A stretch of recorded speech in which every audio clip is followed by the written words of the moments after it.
Hello everyone, welcome back to another episode of Let's Play Dust, an Elysian tale. Play more like, oh my god, there's going to be a lot of cutscenes. I hope you enjoy them, because that, besides the start of this video, that's pretty much what this episode's going to be, is nothing but cutscenes. Halt! What? No. Impossible! Cassius! What did you call me? Who are you? What are you doing in this place? You were dead! No, this is not possible. I don't know what demon you are, but you will not step any closer! Kill this thing! Yeah, I'd like to see a try. It's a new overpowered fidget, that's not much of an issue now, is it? Forgot to switch to my lightning before I started the episode up, but it's no big deal! Yeah, look at that. That was really difficult. Why destroy such a peaceful place? We didn't want any of this. Dust, what are you talking about? And who is Cassius? That's not...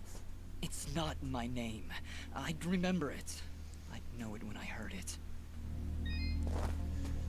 Alrighty, before we get into Cutscene City, let's see what all they drop. Sadly, they didn't drop the dog tags, which is their material. Which, if I'm correct, is something we need for this little baby. It's the only thing we're missing. Plus, we can shop for everything else. Get 10 of these. Let's see what else. Get 15 of these. Good lord. We can't even buy that much. Anyways, I did notice GWFN started up the new Cutie Mark Crusaders Warrior game. MLP RPG. I'm definitely going to check that out. I never did fully play it through because... I don't know, I just got sick of really tough games. Looks like this place has been destroyed for quite some time. A year, actually. Huh? How do you know that? This was Ginger's village. I was here 1 year ago. According to Fuse, according to Ginger, I helped murder everyone in this village. Oh, Dust. But I don't remember any of it. I remember this place, but it feels like it's been more than a year. Ara, what does it mean? It only means that things are not as they seem. Explore the village further, Dust. Let us see what secrets it hides. Alright, sick of challenging, I mean, at the time. I may join GWFan for it, I may not. As in, like, I'll play along with, but at the very least I'll watch it, because that's something I never did play. This house. Do you remember something, Dust? This isn't possible. Anyways, let's move into the house, because it sounds like we're starting to remember things. How? Do you see now? But how, Ara? I don't understand. The answers lie above, Dust. Anyways, I wish you the best of luck, GWFan, because I know that game's... So I think it's tougher than the original. I don't know. I'll just have to watch your episode. Anyways, here comes a ton of exposition. So enjoy. Ginger.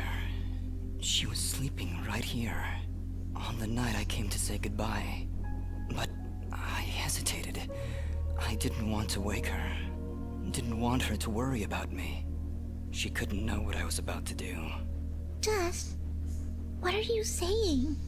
She couldn't know that I was about to go avenge our parents. You mean, you're... But how? What's going on here? I remember now. But how?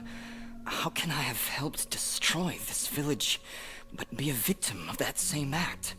That's impossible. Only impossible for a creature with a single soul. Ginger. Those eyes. I know those eyes. So, Mithrarin, you finally see the truth. Who are you?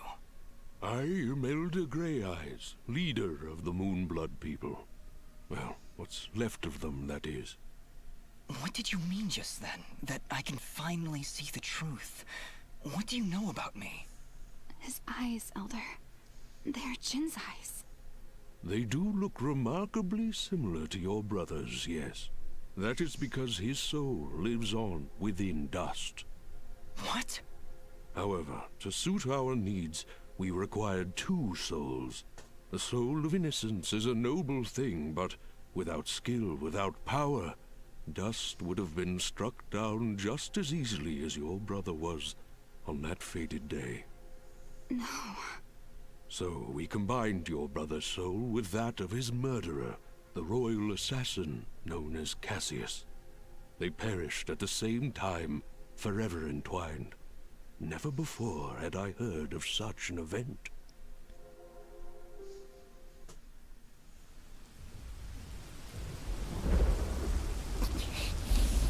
You murderer! My parents did nothing wrong! You have been deceived, little one. Your parents turned against their king, an act of pure treason. What resistance there was led by your family alone. You destroyed my village, murdered my friends and family. You will not survive this day! I take no joy in slaughtering one as young as you, child. But you have forced my hand.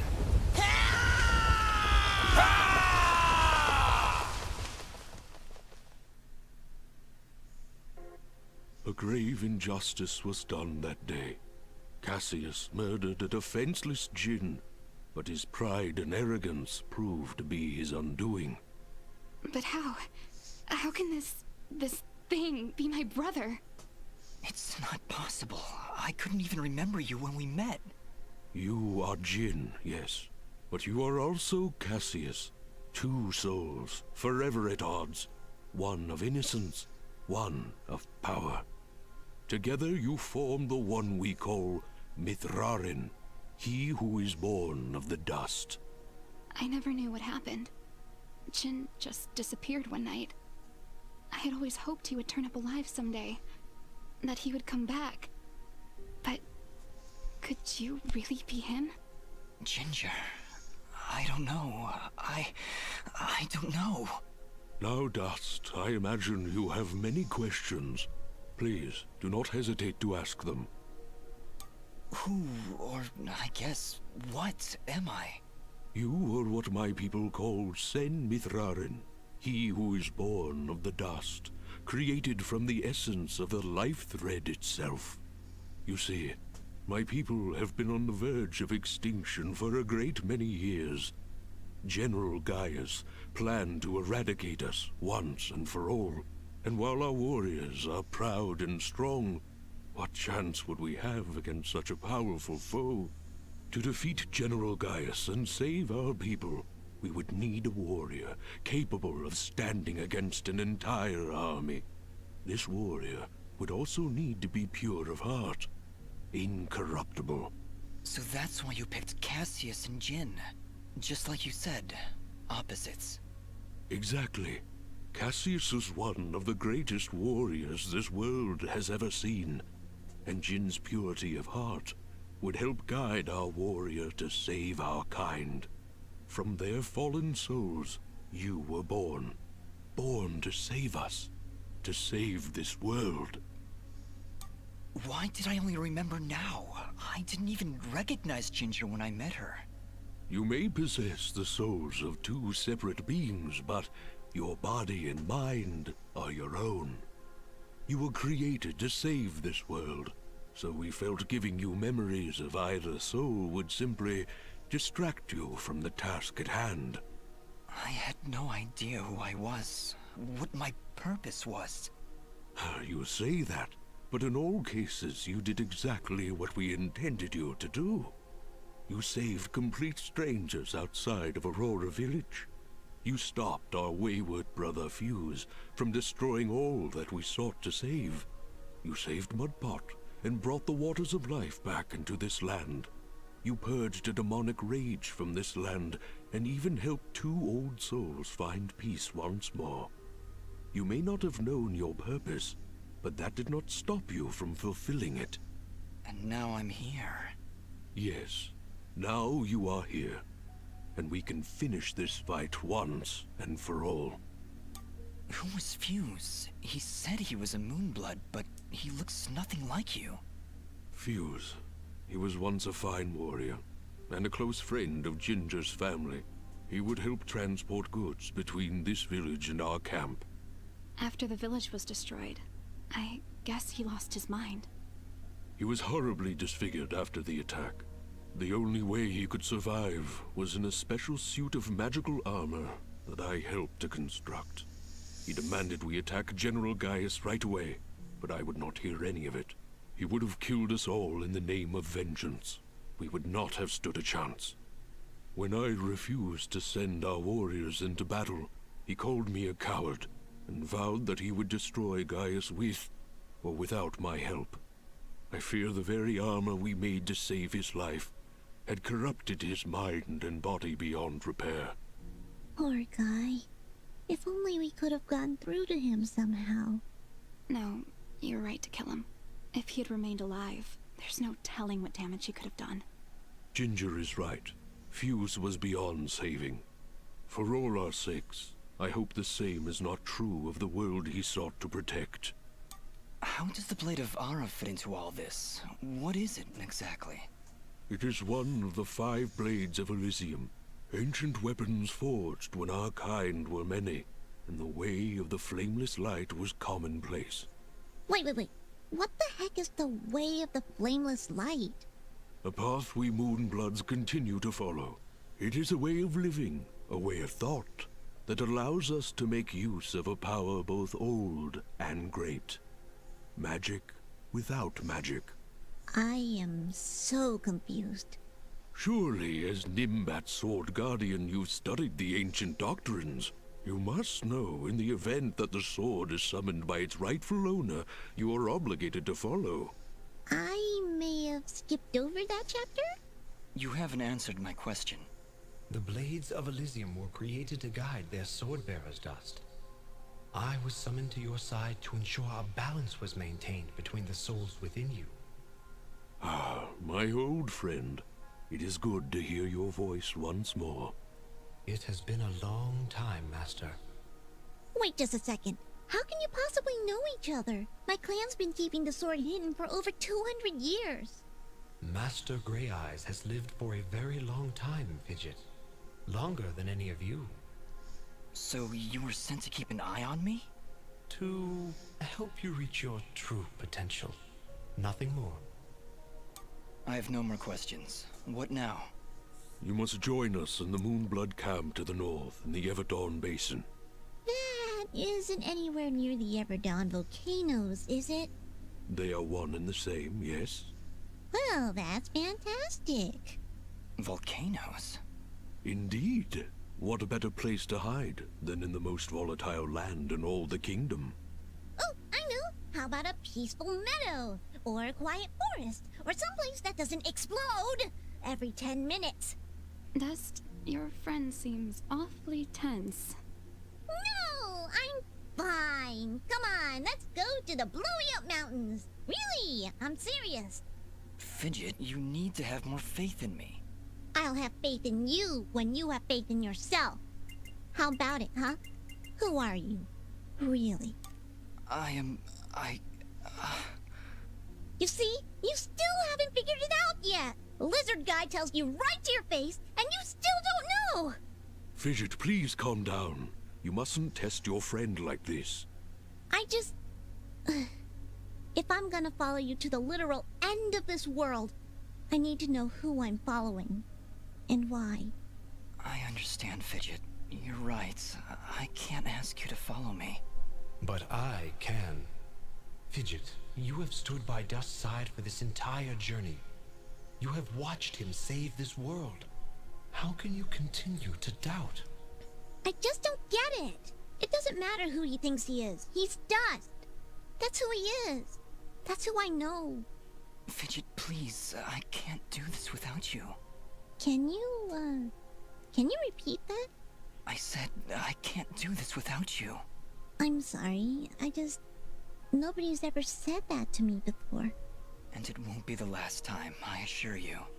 Are you ready, Mithrarin? I am. Then we will meet you in the Everdawn Basin. Goodbye, Dust. We'll see you there.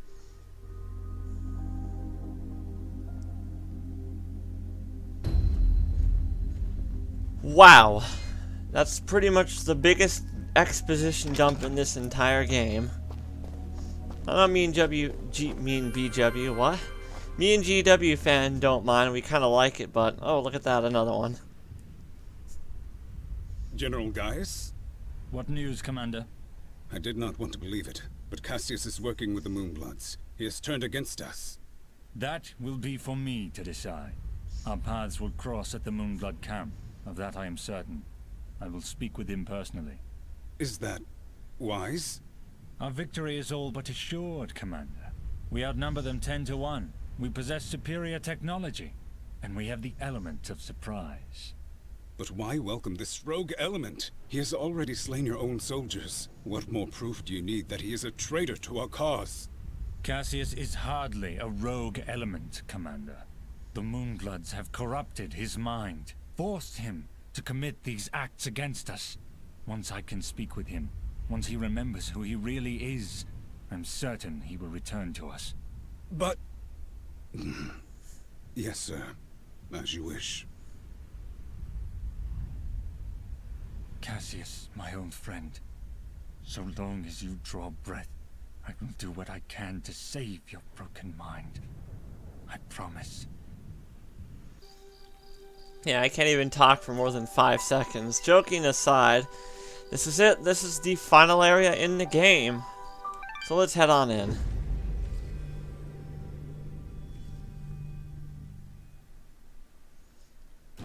Welcome to Everdawn Basin. An almost literal hellhole.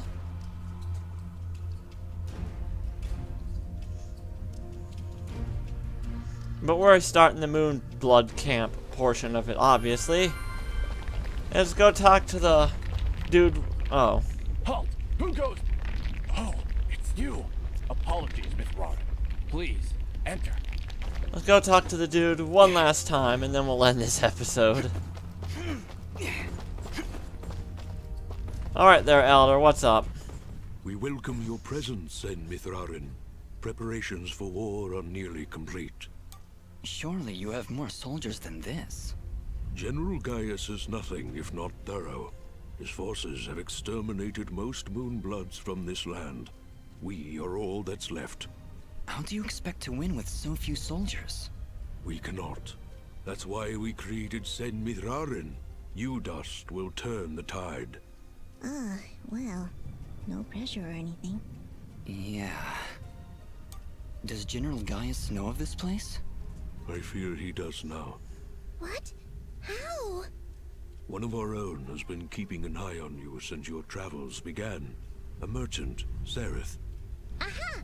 I knew that creepy merchant was one of you guys.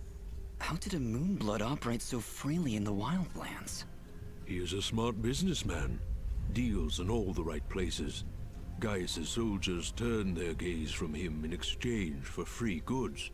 However, no amount of bribery could cover up that Sereth was helping you to find us. And that's how Gaius found out. How much time do you think we have to prepare? Not long, I'm afraid. The whole purpose of Gaius' campaign is to wipe us from the face of this world. Once he knows of our final stronghold, he will send everything he has and destroy us. I see all sorts of lamps here, but no fire. Is this the way of the flameless light? It is, yes. In ancient times, the Moonbloods went by another name. We lived in a great society called the Sintuck, and we wielded the knowledge to follow the way of the flameless light. Settle in, Dust. This could take a while. We Sintuck harnessed a power unlike any this world had ever seen. We built elaborate contraptions like these lamps, capable of piercing the darkness without so much as a spark. Well, obviously something went wrong, because we still have to build a fire every time Dust pulls out his map. Unfortunately, the ancient tomes do not say how the Sintuck fell, and that knowledge has been lost. Perhaps intentionally. All we know is that our kind were made as outcasts, and that has remained true for countless generations. For the longest time, we believed the Moonbloods were the only ones left who know of the way of the flameless light. But we were wrong. When General Gaius began his purge, there were stories of their weapons. Stories of elaborate contraptions that seem to defy the natural world. Weapons that sound identical to those of the Sinduk in the most ancient of tales. What kinds of weapons are we talking about? Arrows made of light. Machines that take to the sky like birds. And we're supposed to fight these things with your lamps. I did not say it would be easy. Nobody ever does. I did once, remember? Yeah, and you were wrong. Well, I'm here now. Is there anything I can do to help? We are spread rather thin. Our chief engineer, Sonjin, is having trouble with our camp's support systems. Go and speak with him when you can, and I'm sure he will explain further. There is also the matter of our scout, Kier. He has not checked in for many hours, but with our battle preparations, we have not been able to mobilize a proper search party. His patrol takes him east of our camp if you aim to find him. And with that, we're going to call it an episode and take on the final area next time on Let's Play Dust, an Elysian Tale. It's about time we got to the end. I'm pretty surprised. Well, we're finally nearing the end of this journey, so I'll see you guys tomorrow, hopefully.